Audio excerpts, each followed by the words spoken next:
All right, our second video of 9.2 is going to talk about volume and converting within volume.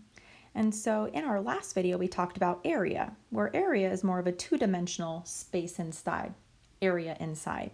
Now we're going to talk about volume, where volume refers to the amount of space occupied by a three-dimensional figure. So how much space does this thing take up? More of a three-dimensional idea. And so if we have a three-dimensional kind of cube, we have a 1 inch by 1 inch by 1 inch, this is 1 cubic unit of volume.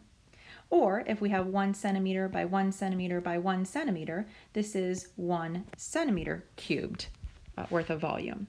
Okay, so again, a very basic idea of volume. If each one of these pieces, each one of these cubes is a cubic unit, how many cubic units make up this figure?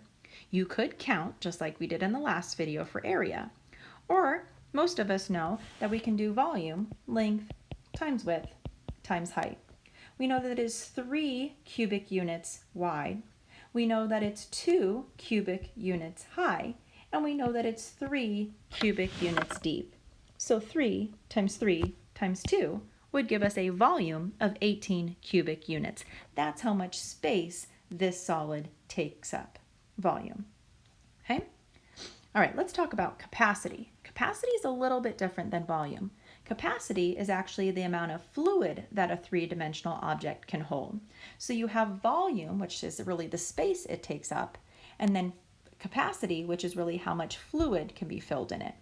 And we're going to actually use this in some real world problems here in a second and talk about maybe like a swimming pool. If you have a swimming pool, you dig this hole, it has a certain volume. How much space does that hole take up?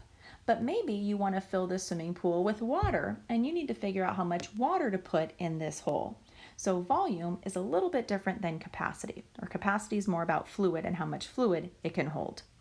So here are a couple of different units of conversion in the English system for capacity. We have pints to quarts, quarts to gallons, gallons and ounces, cups and ounces, and then we have our volume to capacity conversions. We might know how big the hole is that we dug, but how much water do we want to put in it is more capacity. So we might also have to convert from volume to capacity or capacity to volume. So all different types of conversions. Make sure you find this chart on your formula sheet so you have those close by. Look at example number 5 with me. Example number 5 says a swimming pool has a volume of 22,500 cubic feet. So really that's how much space the hole is taken up, right? We've dug a hole. We know that it's 22,500 cubic feet big.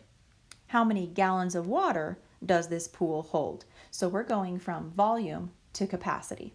Okay, we can do our dimensional analysis just like before, where we can get out of cubic feet, but we can get into gallons, which is what it asks for, right?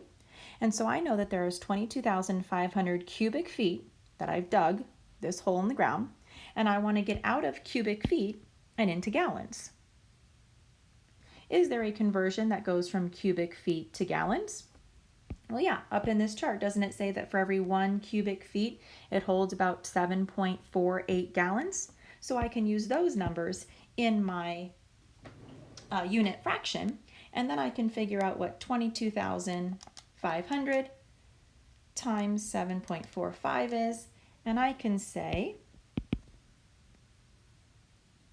I got 168,300 what? Gallons, right? And so it's going to take 168,300 gallons of water to fill up this hole that I've just dug. So I can go from volume to capacity. Okay?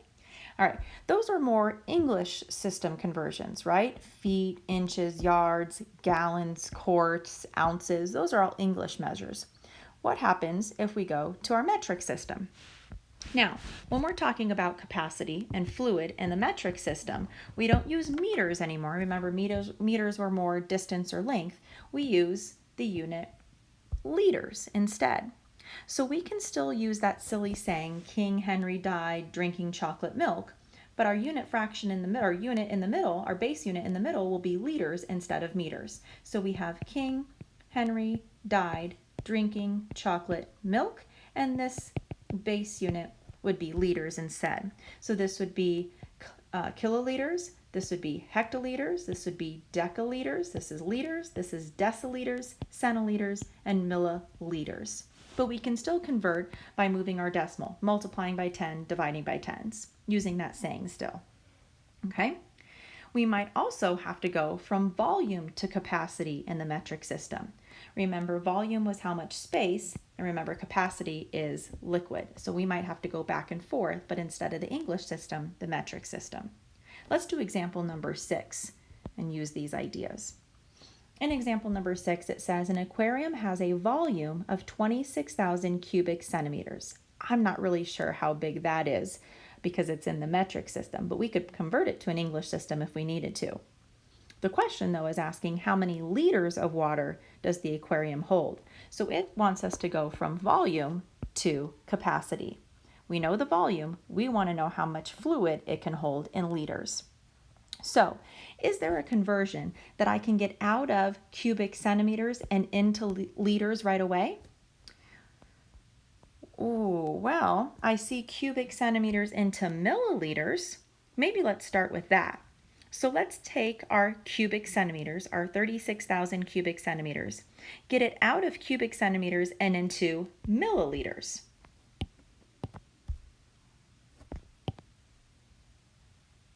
I ended up getting 36,000 milliliters. Now be careful. I'm in milliliters, but I really need my answer to be in liters. And so if I'm in the metric system and I want to go from milliliters to liters, remember our King Henry died? I'm in milliliters and I want to get into liters. I'm going to need to move my decimal a couple times. How many times? 1, 2, 3. And so I want to take that 36,000 milliliters. I want to move my decimal place over 1, 2, 3, and we end up getting a final answer of 36 liters. So this aquarium that had a volume of 36,000 cubic centimeters really has a capacity of 36 liters. You should be able to convert using our dimensional analysis from volume to capacity, and then convert within that metric system using our King Henry died drinking chocolate milk idea. All right, so that was 9.2. I'm going to give you another video here though from the practice worksheet that I've provided in Canvas. It has a little more real world, a little more complex kind of things that you would probably use more than just the examples provided in the book. So I'd like you to listen to the third video here in a second that kind of puts it all together and gives you some real world scenarios of how you could use this information. Okay?